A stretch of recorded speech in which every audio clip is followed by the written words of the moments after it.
राज्य किया करते थे।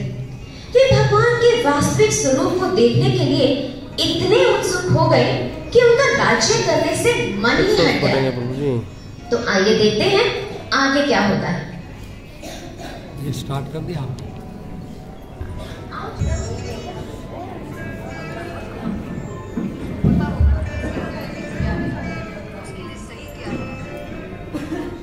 महाराज, आज आप इतने दुखी क्यों प्रतीत हो रहे हैं? कृपया मुझे बताइए, मैं आपकी क्या सहायता कर सकता हूँ? क्या बोलो, छोड़ देंगे, पढ़ देगा। आजकल मेरा मन बहुत दुखी रहता है, मैं बहुत उदास रहता हूँ। ये धन, ये संपदा, ये वैभव मुझे कुछ भी अच्छा नहीं लगता। मैं उस परम सत्य को जानना चाहता हूं, भगवान के सुंदर रूप को देखने के लिए। मेरा मन बहुत व्याकुल हो रहा है, किंतु मैं नहीं जानता कि मुझे उनके दर्शन कब और कैसे होंगे। यदि आप लोगों में से कोई जानता है कि मेरी मनोकामना कब पूर्ण होगी, तो कृपया मुझे बताइए। महाराज, इस सतयुग में भगवान के दर्शनों का एक ही मार्ग है, ध्यान। अष्टांग योग के माध्यम से ध्यान लगा के हृदय में परमात्मा रूपी भगवान के दर्शन किए जा सकते हैं। राजपुरोहित जी, मैं जानना चाहता हूं इस विषय में आपका क्या मत है? महाराज, अष्टांग योग की पूर्ण प्राप्ति के लिए मनुष्य को चाहिए कि वो किसी निर्जन स्थान पे या किसी पर्वत के शिखर पे जाए।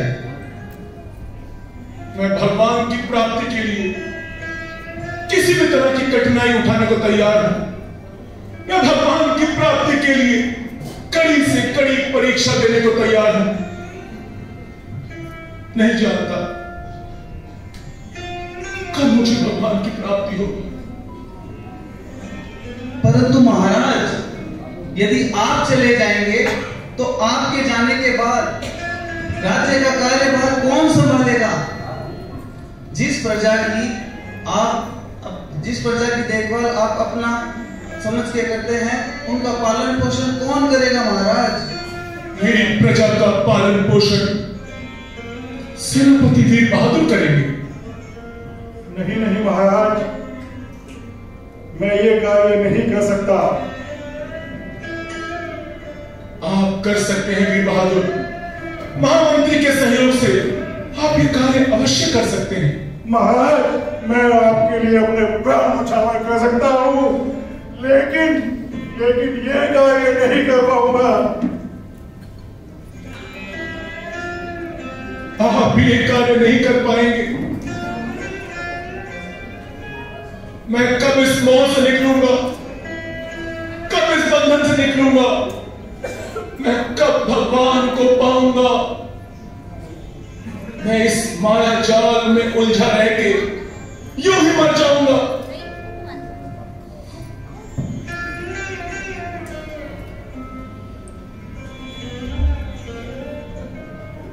राजन, प्रणाम ब्राह्मण देव। आपका कल्याण। प्रणाम। भगवान नील माधव अपने सच्चिदानंद रूप में लवण समुद्र के किनारे नीलाचल पे विराजमान है। क्या कहा आपने? क्या कहा? ब्राह्मण देव कहां गए? कहां गए? अभी तो यही थे। ब्राह्मण देव कहां गए? महाराज, ये शुभ संवाद हम सबने सुना है। हाँ महाराज, ये शुभ संवाद हम सबने सुना है। हम सबने सुना महाराज। हाँ, ये शुभ संवाद हम सबने सुना है। जाओ, अतिशीघ्र जाओ। महामंत्री, राजपुरोहित, वीर बहादुर, जाओ, नीलाद्रि पर्वत से मेरे नील बालक को ढूंढ लाओ। महाराज, हम चारों तरफ जाएंगे और अवश्य अवश्य ही ढूंढ कर लाएंगे नीलमाधव। निकल पड़े। राजा का एक विश्वास पात्र विद्यापति नीलमाधव को खोजते हुए एक अनजान जगह पर पहुंच गया और थकान और भूख प्यास से बोझल उसने एक अनजान घर में कदम रखा।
इससे इसको पकड़ के, हाँ ऐसे नीचे वाले नीचे से पकड़ लो इसको।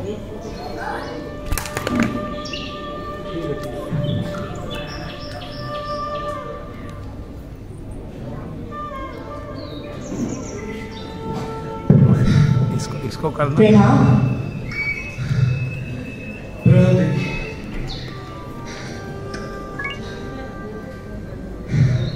प्रणाम करें। प्रणाम ब्राह्मण देव। मेरा नाम विद्यापति है। मैं अवंतीपुर का निवासी हूँ। अपनी यात्रा के दौरान काफी थक चुका हूँ। कृपया मुझे थोड़ा जल दे दीजिए। क्षमा करें, मैं शबर तुलसी। मुझे आप जैसे ब्राह्मणों को जल पिलाने का कोई अधिकार नहीं। आप सवर कुल में जन्म लेने के बाद भी इतनी सरल और इतनी निष्पाप लगती है।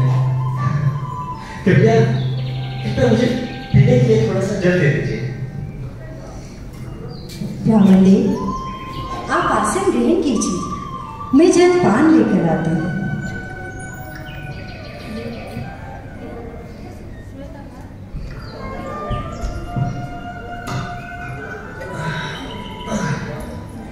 निकालना इसको, निकाल कुछ नहीं बना ना, बन रही बात, बन नहीं रहा ना, नहीं बन रही बात। कंट्रोल नहीं कर पा रहा मैं। हाँ वो आदत नहीं है ना।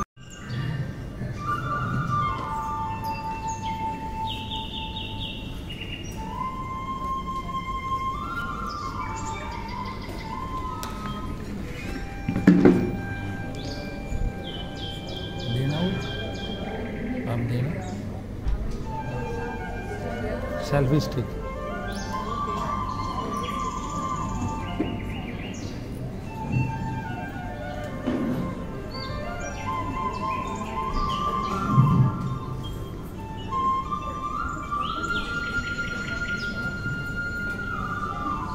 देसी जुगाड़ी काम देखो मेडिकल में।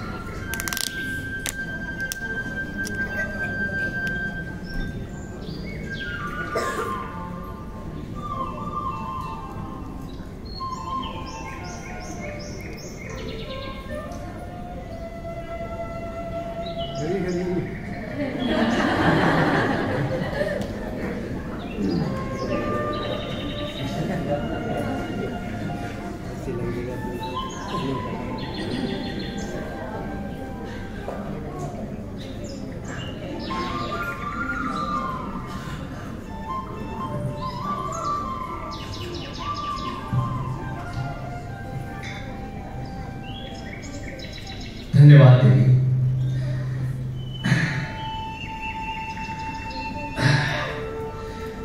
अच्छा देवी, कृपया मुझे जाने की आज्ञा दीजिए।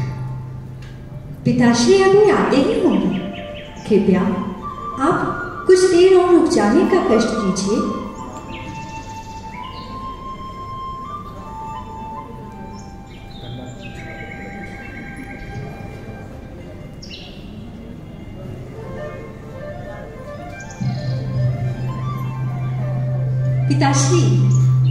पिताश्री, आज तो हम धन्य ही हो गए। देखिए, अवंतीपुर से ब्राह्मण देव आए हैं। आज हमारे लिए परम सौभाग्य की बात है कि आप जैसे सर्वोत्तम ब्राह्मण हमारे घर में अतिथि के रूप में पधारे हैं।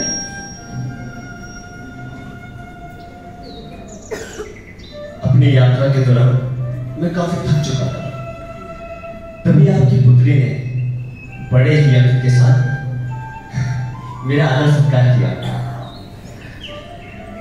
अच्छा, कृपया करके मुझे जाने की आज्ञा दीजिए। मैं आप दोनों की सेवा से हृदय से धन्यवाद करना चाहता हूं। आपसे अनुरोध है प्रभु, आप कुछ दिनों के लिए हमारा आतिथ्य स्वीकार करें। जैसे आपकी आज्ञा। धन्यवाद। कुछ समय के लिए वहीं रुक गए। समराज विश्वसु विद्यापति से बहुत प्रभावित हुए और उन्होंने अपनी पुत्री ललिता का विवाह विद्यापति से कर दिया। विद्यापति ने ये अनुभव किया कि विश्वसु हर रात कहीं बाहर जाते हैं, पर उन्होंने एक दिन अपनी पत्नी ललिता से इस प्रकार पूछा।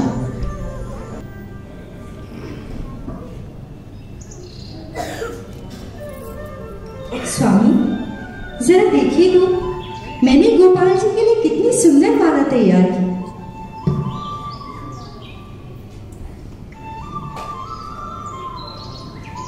क्या बात है स्वामी, आप बड़े चिंतित लग रहे हैं। मैंने गोपाल जी के लिए इतनी सुंदर माला बनाई और आपने एक बार देखा तक नहीं। कुछ कहा क्या? मैं ललिता, मैं तुमसे ये कहना चाहता हूं कि पिताश्री हर रात्रि को कहीं जाते हैं और भोर हो गई तो घर वापस लौटते हैं और उनके शरीर से एक मीठी सुगंध का मुझे आभास होता है, जो आज तक मैंने कभी राजप्रसाद में भी नहीं पाई। मेरे पिताश्री नील माधव की आराधना के लिए जाते हैं, जहां कभी कभी स्वर्ग लोक से देवी देवता भी आते हैं और अपने साथ विभिन्न प्रकार के सुगंधित पुष्प तथा पूजा की सामग्री लाते हैं। शायद इसीलिए उनके शरीर से वो मीठी सी सुगंध का आभास होता है। क्या कहा? तुम्हारे पिताश्री नील माधव के दर्शन के लिए जाते हैं? ललिता,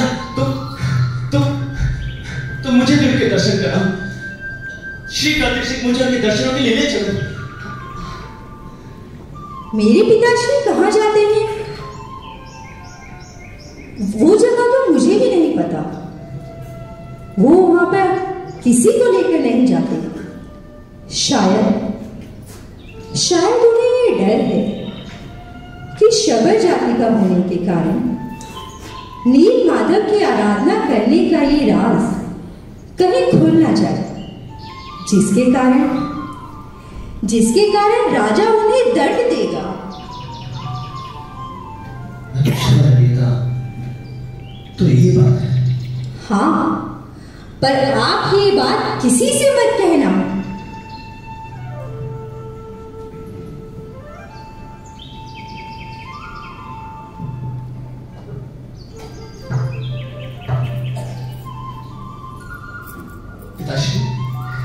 पिताश्री, मैं आपसे एक प्रार्थना करना चाहता हूँ। बोलिए पुत्र। पिताश्री, आप हर रोज अपने आराध्य देव के दर्शनों के लिए जाते हैं। कृपया करके मुझे भी उनके दर्शनों के लिए ले जाइए। नहीं, कभी नहीं। क्यों पिताश्री? आखिर क्यों आप हमें उनके दर्शनों से वंचित रखना चाहते हैं? जब आपके शरीर से ऐसी सुगंध आती है, एक दिव्य सुगंध, तो हमारा भी हृदय कहता है कि हम भी उनके दर्शन करने चले। हमारा भी हृदय उनके दिव्य दर्शनों के लिए आकर्षित होता है। पिताश्री, आप चलिए पिताश्री, मुझे भी उनके दर्शनों के लिए ले चलिए। मान भी जाइए पिताश्री, अब तो ये भी हमारे परिवार के सदस्य हैं ना। लेकिन मेरी एक शर्त होगी। हाँ। कि तुम्हें अपनी आंखों में पट्टी बांध कर जाना होगा। जैसी आपकी आज्ञा पिताश्री।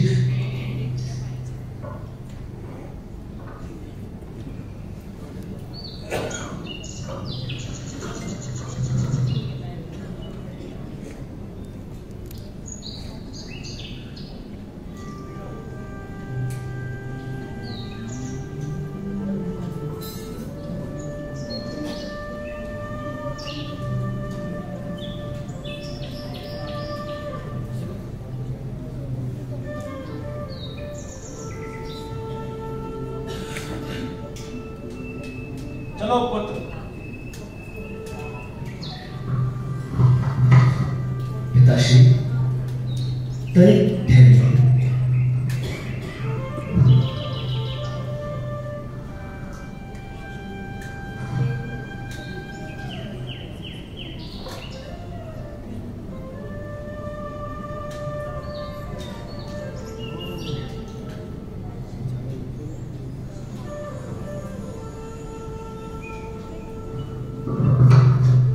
चलिए पिताश्री। चलिए पुत्र।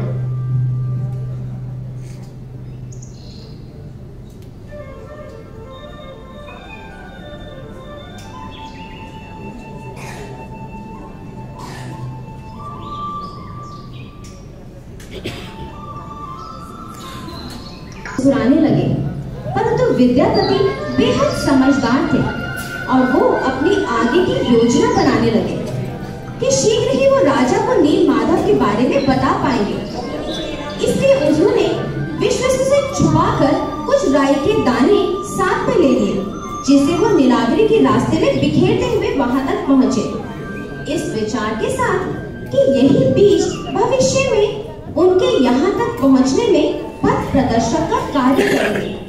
पर जैसे ही विद्यापति ने नील माधव के दर्शन किए, तो आइए देखते हैं क्या होता है।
पुत्र दर्शन कीजिए।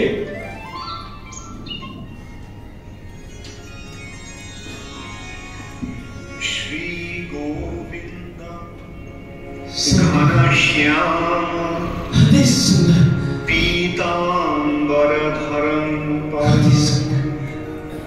श्री नंदनंदनं नौमि श्री गोपी जनवल्लभम। विश्ववसु, आज तक मैंने तुम्हारी सलाह स्वीकार की, पर अब मैं चाहता हूं कि महाराज इंद्रद्युम्न ये कार्य करें। ये मेरी इच्छा है, इसलिए ये मत सोचो कि मैं तुम्हें छोड़कर जा रहा हूं। तुम्हारी श्रद्धावश में सदैव तुम्हारे हृदय में रहूंगा।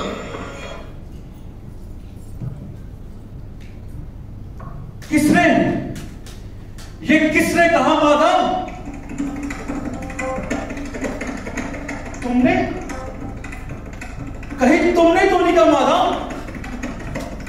तुम ऐसा नहीं कह सकते माधव।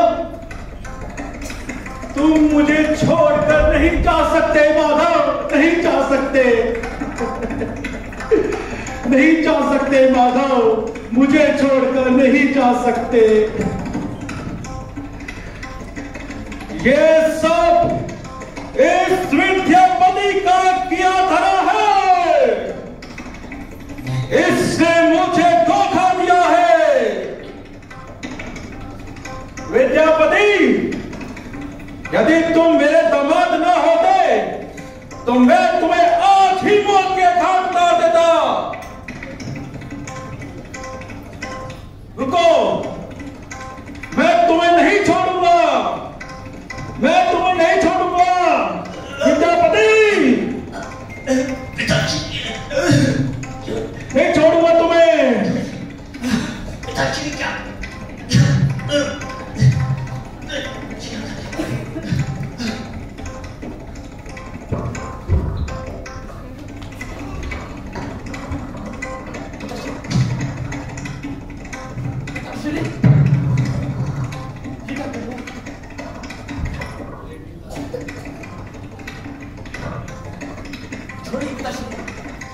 अब आज से तुम्हारा मेरा कोई संबंध नहीं। यहीं पड़े रहो इस जंगल में। पिताश्री, खोलिए मुझे। नहीं खोलूंगा तुझे। तुमने मुझे धोखा दिया है।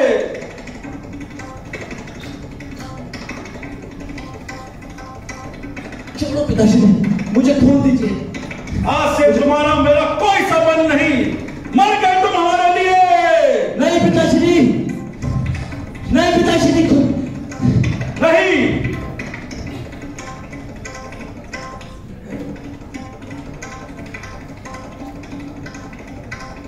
नहीं पड़े रहो तुम। छोड़िए पिताश्री।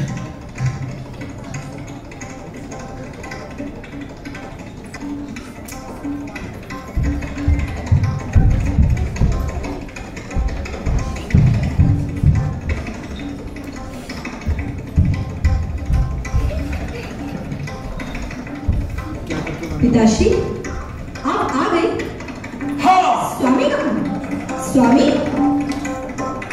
छोड़ आया उस दुष्ट को जंगल में मैं। क्या? छोड़ आए हैं? हाँ, उसने मुझे धोखा दिया है। कैसा धोखा? उसने हमारे साथ विश्वासघात किया है, इसलिए मैंने उसे जंगल में बांध कर छोड़ दिया है। और मुझे नील माधव की उपासना करने से कोई नहीं रोक सकता, कोई नहीं रोक सकता। नहीं, नहीं पिताश्री, पिताश्री, पिताश्री, स्वामी, स्वामी। मर गया वो दुष्ट हमारे लिहाज से।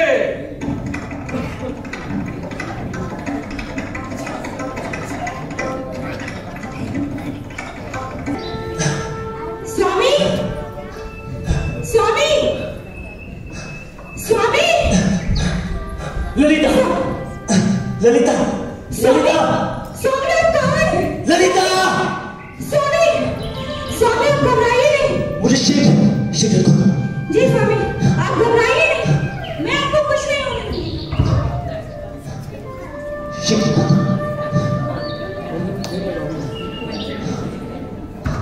उठिए स्वामी, उठिए। आप ठीक तो हैं?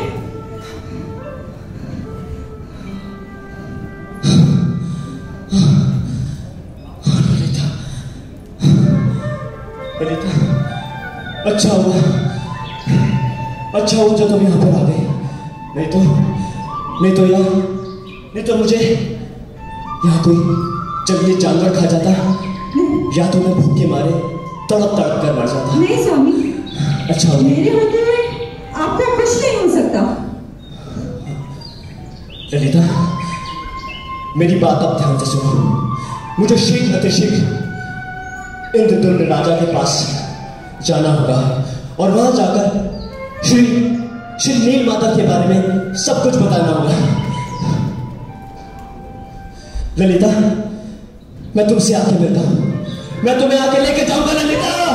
स्वामी, स्वामी, स्वामी रुक जाइए, मत जाइए स्वामी, स्वामी, स्वामी। माधव के दर्शन के लिए तड़प रहे थे और बेसब्री से प्रतीक्षा कर रहे थे ताकि उन्हें नील माधव का कोई समाचार मिल सके। कोई समाचार नहीं आया। 2 माह बीत गए, अब तक कोई समाचार नहीं आया। महाराज, आप धीरज रखिए। अभी तक पुरोहित विद्यापति नहीं आए हैं। निश्चय ही वो नीलमाधव का समाचार लेकर आएंगे। आज महाराज, आप विश्वास करिए, वो नीलमाधव का समाचार लेकर आएंगे ही। हाँ, अब केवल मेरी आशा का एक ही बिंदु है, पुरोहित विद्यापति। किंतु विद्यापति को गए हुए तो 2 माह बीत चुके। कब आएगा विद्यापति? महाराज, विद्यापति, महाराज, महाराज, विद्यापति, महाराज, महाराज, विद्यापति, कहो विद्यापति। महाराज, मुझे नीलमाधव का पता चल चुका है। क्या?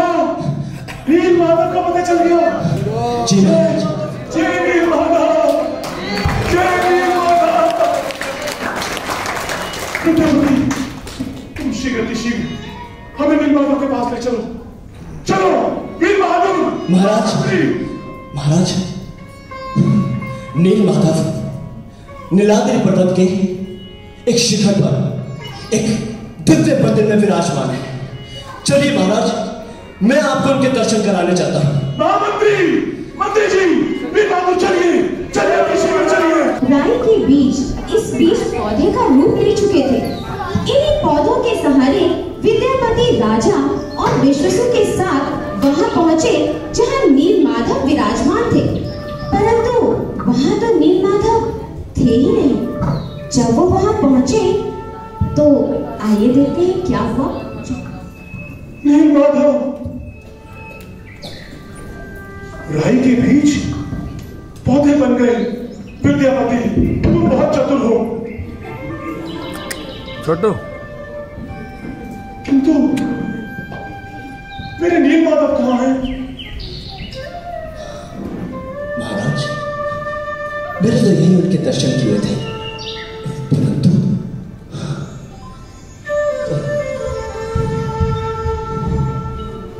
नीलमाधव कहाँ गए? विद्यापति, तुम सत्य कह रहे हो। तुमने नीलमाधव को कहां देखा था? मैंने तो यही उनके दर्शन किए थे महाराज। यही दर्शन किए थे?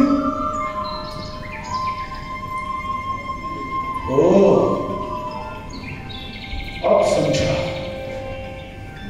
शबरराज, विश्ववसु, ये सब तुम्हारा किया धरा है। मैं तुम्हें नहीं छोड़ूंगा। वीर बहादुर, जीवन, शबरराज के गांव की तलाशी लो। एक एक घर को देखो, स्त्री और बच्चों को छोड़ के किसी भी पुरुष को मत छोड़ना। मेरी तरफ से तुम्हें पूरी आज्ञा है। मुझे मेरे नील माधव चाहिए, किसी भी कीमत पर मुझे मेरे नील माधव चाहिए, मुझे मेरे नील माधव चाहिए।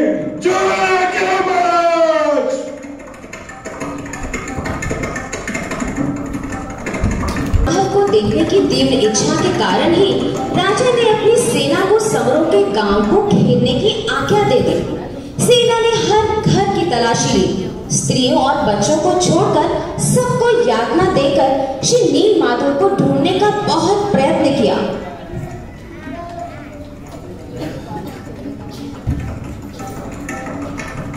कहाँ है मेरे नील माधव? मेरे महाराज को बहुत दुखी किया तुमने, जल्दी बताओ मेरे नील माधव कहाँ है? एक एक को खान खींच लूंगा सबकी, छोड़ूंगा नहीं किसी को। जल्दी बताओ, जल्दी बताओ मेरे नील माधव कहाँ है? सैनिकों, हर घर की तलाशी लो, छोड़ो मत किसी को, चारों तरफ से घेरो।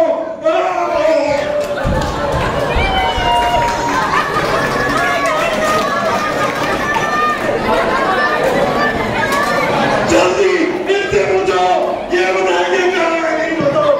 इनसे भी पूछो, उनसे भी पूछो, छोड़ना मत, खान खींचो सबकी खान खींचो। जल्दी जल्दी आओ, जल्दी।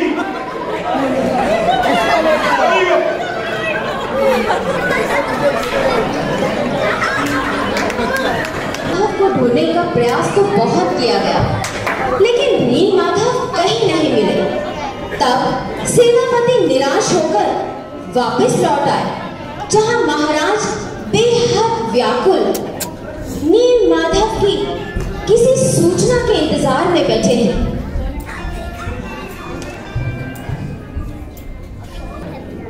अब तक मेरे नील माधव का पता अवश्य लग गया।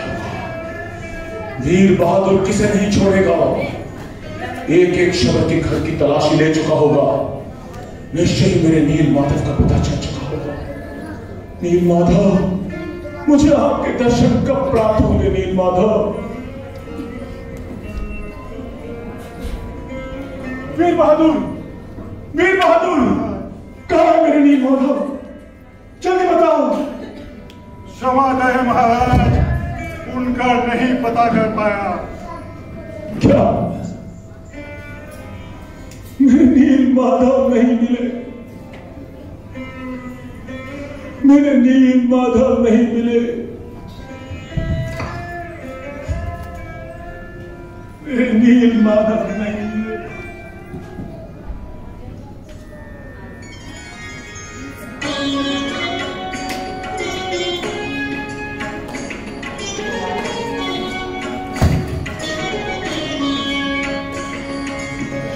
दर्शन दो घनश्याम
निर्दोष सवालों पर क्यों अत्याचार कर रहे हो?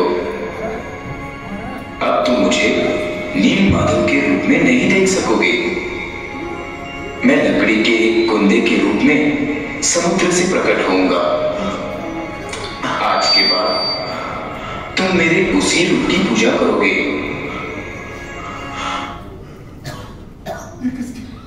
ये कैसी भविष्यवाणी थी? नील माधव, नील माधव, नील माधव लकड़ी के कुंदे के रूप में दारू ब्रह्म। जल्दी वीर बहादुर, वीर बहादुर जल्दी जाओ, सैनिकों को साथ लेकर जल्दी जाओ, लकड़ी के उस कुंदे को लेकर आओ जिससे दारू ब्रह्म मुझे मेरे नील माधव मिलेंगे, जिससे दारू ब्रह्म मुझे मेरे नील माधव मिलेंगे। जाओ बड़ा कुंदा तैरता हुआ देखा। खुश होकर तुरंत ही उसे बाहर निकालने का प्रयत्न किया, परंतु असफल रहे। उन्होंने अपने शक्तिशाली सैनिकों को आज्ञा दी, किंतु वो भी असफल रहे। राजा की शक्तिशाली सेना, हाथी, घोड़े मिलकर भी उस कुंदे को बाहर न निकाल सके। और तब दिव्य वाणी ने एक बार फिर से निर्देश दिया। मेरी सेना अब तक उस लकड़ी के कुंदे को नहीं लेकर आई। मुझे भगवान के दर्शन कैसे और कब प्राप्त होंगे? वीर बहादुर कब आएगा? वो लकड़ी का कुंदा कब आएगा? मुझे भगवान के दर्शन कब प्राप्त होंगे? वीर बहादुर महाराज की जय हो। तुम ब्राह्मण श्रेष्ठ विद्यापति व सवर राज विश्वावसु को समुद्र की ओर भेज दो। वो निश्चय ही मुझे पानी से निकाल लेंगे। जय हो प्रभु विद्यापति विश्वावसु, जाओ जाओ मित्र, जाओ अति शीघ्र जाओ, उस लकड़ी के कुंदे को लेकर आओ। जाओ।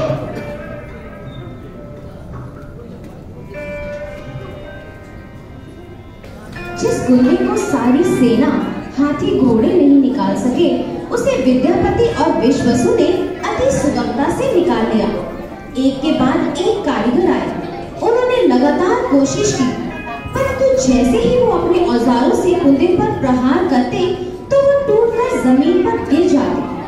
अंत में जब राजा बिल्कुल निराश हो गए तो एक बूढ़ा कारीगर आया, जो साधारण कारीगर नहीं था, वरन स्वयं विश्वकर्मा ही थे। और उस बूढ़े कारीगर ने अपने दोनों हाथ जोड़कर राजा से अनुरोध करते हुए इस प्रकार कहा।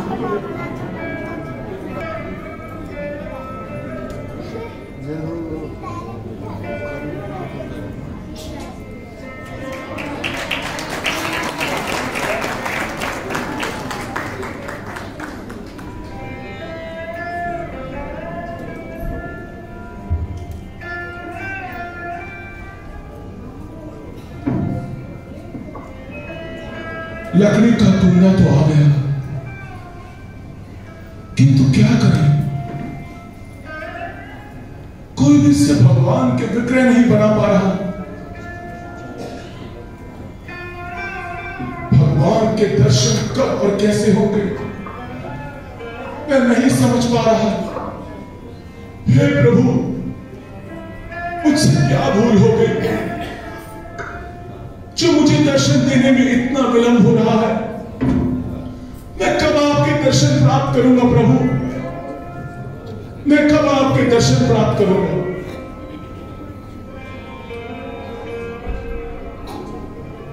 महाराज, एक बूढ़ा कारीगर आया है। शीघ्र शीघ्र से लेके आओ। आइए प्रभु, आइए। महाराज प्रणाम। प्रणाम विप्रवर। देखिए, क्या आप इससे भगवान के विग्रह बना सकते हैं? महाराज, मैं इस लकड़ी से भगवान का दिव्य विग्रह बना सकता हूँ, परंतु मेरी एक शर्त है। कहिए, मैं आपकी हर शर्त मानने को तैयार हूं। जब तक मैं कार्य करूंगा द्वार बंद रहेंगे। अगर बीच में द्वार खोले गए तो मैं कार्य अधूरा छोड़कर चला जाऊंगा। हाँ, मुझे आपकी हर शर्त मंजूर है। आप अपना कार्य शीघ्र शुरू कीजिए। कोई भी इनके कार्य में विघ्न नहीं डालेगा। जो आगे महाराज।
वीर बहादुर, ये मुझे कोई ध्वनि क्यों नहीं सुनाई दे रही? क्या तुम्हें कोई ध्वनि सुनाई नहीं दे रही? नहीं महाराज, शायद काम बंद हो गया है। काम बंद हो गया? ये कैसे संभव है? कारीगर ने कहा था वो पूरा विग्रह बनाएगा। अब मुझसे नहीं सहा जा रहा। मेरी व्याकुलता बढ़ती जा रही है। वीर बहादुर जी महाराज, द्वार खोलो। हाँ, ये क्या?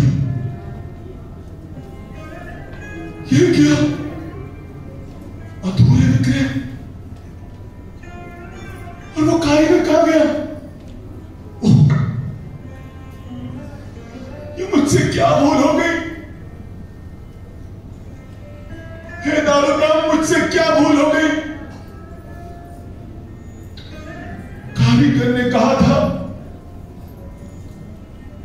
कि यदि उसके काम में विघ्न आया तो वो अधूरे विग्रह छोड़कर चला जाएगा। शायद अब मुझे भगवान के दर्शन कभी प्राप्त नहीं होंगे। शायद अब मुझे भगवान के दर्शन कभी प्राप्त नहीं होंगे। कभी प्राप्त नहीं होंगे। कभी प्राप्त नहीं होंगे।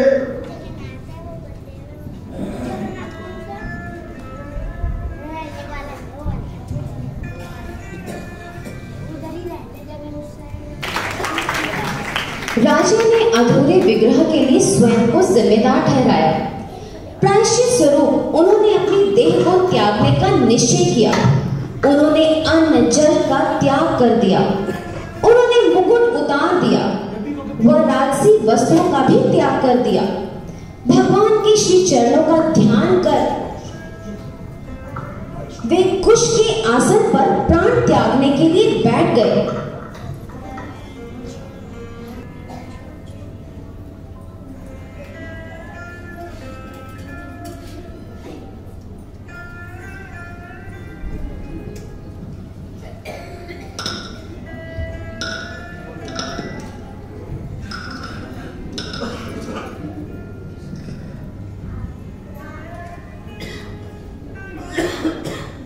ये क्या 3 दिनों से महाराज ने अन्न जल सब कुछ तैयार रखा। क्या करना चाहिए आप ही बताइए।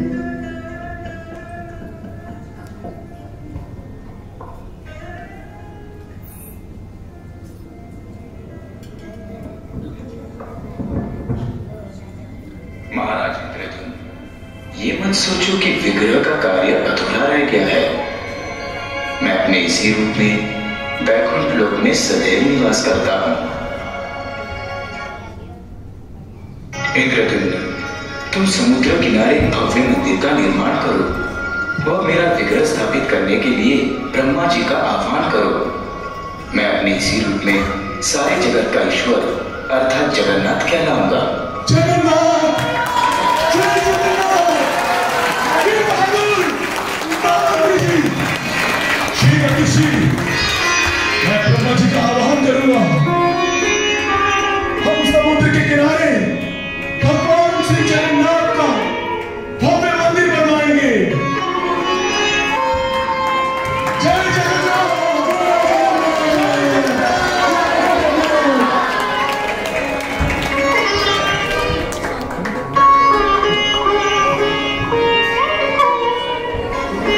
किसी भी इच्छा को पूर्ण करने के लिए तत्पर रहते हैं, क्योंकि वो भावग्राही जनार्दन है, फिर जगत के नाथ है और अपने भक्तों पर सदैव दयालु रहते हैं। तो आइए देखते हैं अब राजा आगे क्या करते हैं।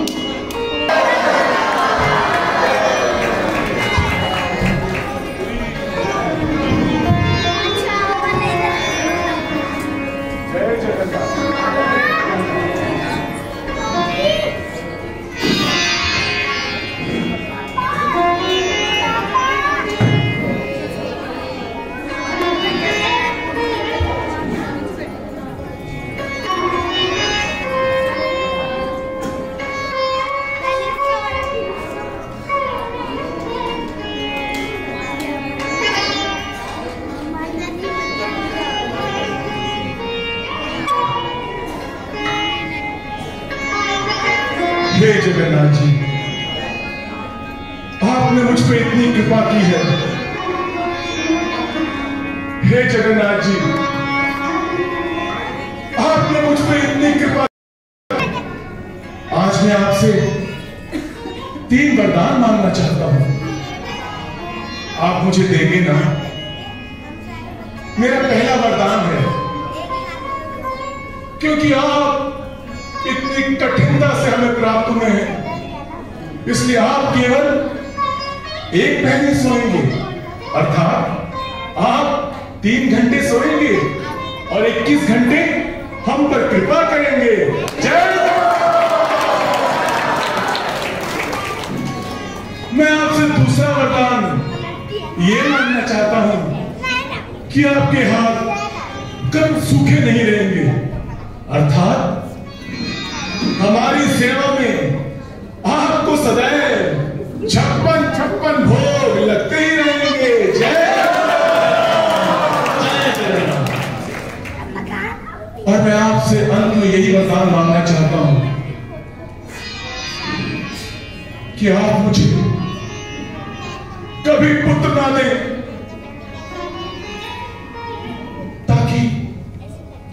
ताकि मेरा कोई वंशज कभी आप पर अपना अधिकार न बना सके। बस मैं आपसे यही वरदान चाहता हूं। जय जगन्नाथ, जय जगन्नाथ, जय जगन्नाथ, जय जगन्नाथ। अष्टकं पुण्यं यपते प्रयत शुचिः सर्व पाप विशुद्धात्मा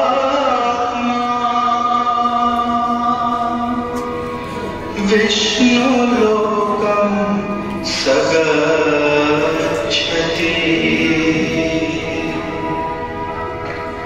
जगन्नाथ स्वामी नयन पथगामी भवतु मे जगन्नाथ स्वामी नयन पथगामी भवतु मे।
So how's the play? Such a incredible talent और इस आगे प्ले के लिए मैं पूरा हृदय से हम इनके लिए करता ध्वनि से इनका पूरा किताब करेंगे। हरे कृष्णा कृष्णा कृष्णा हरे हरे हरे राम राम राम हरे हरे। तो हमारे इंग्लिश बराम प्लेयर्स ने पूरी मेहनत करके पूरे 1 महीने से 2 महीने से लोग लगे हुए थे और हरी बोल। और फिर उसके बाद हम लोग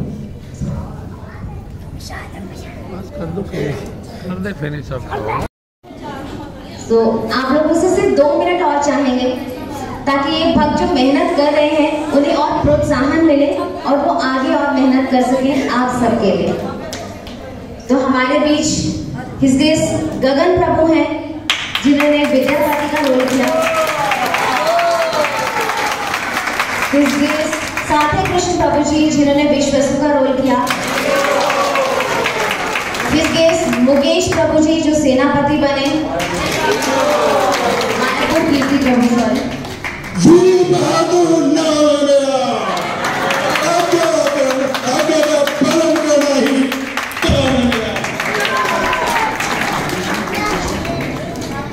और जो ब्राह्मण थे जिनकी भविष्यवाणी की वजह से सब कुछ हुआ, मतलब जिन्होंने एक्चुअली कारीगर थे जिन्होंने इतनी मेहनत करी और आपके सामने इतने सुंदर सुंदर डिटीज बने। सो इनका नाम है हिज ग्रेस यशवीर प्रभु। और हमारे